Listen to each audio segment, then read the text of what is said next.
Dinala muli sa isang pribadong gamutan o pagamutan sa Makati si Senador Juan Ponce Enrile para magpatingin sa mata. Ito na ang pang-apat na paglabas ng Camp Crame ni Enrile para sa kanyang check-up. Mayurot on the spot si Rida Reyes. Rida?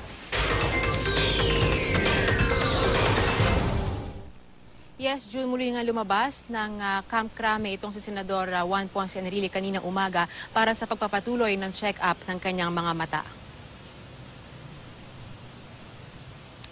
8:30 a.m. nang lumabas ng PNP General Hospital ang convoy ng mga sasakyan, lulan si Senador Enrile na nagpahatid muli sa Asian Eye Institute sa Makati para sa kanyang eye check-up.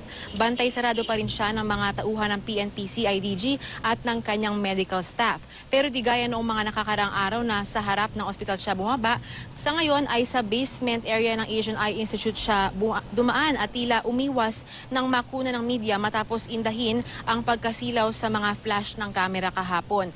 Dahil dito nahirapan ang mga kawani ng media na makuhanan ang senador at makuhanan na rin ang pahayag. Wala pang 5 minutes June ang itinagal ng kanyang check-up at bigla na rin itong ibinalik sa Camp Crame.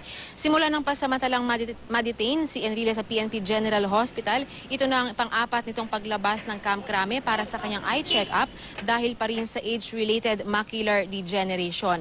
At sa ngayon June ay wala pa rin tayong nakukuhang impormasyon kung masusundan pa ba ang pagbisitang ito ni Senador Enrile sa Asian Eye Institute para pa rin sa pagpapatuloy ng kanyang eye check-up.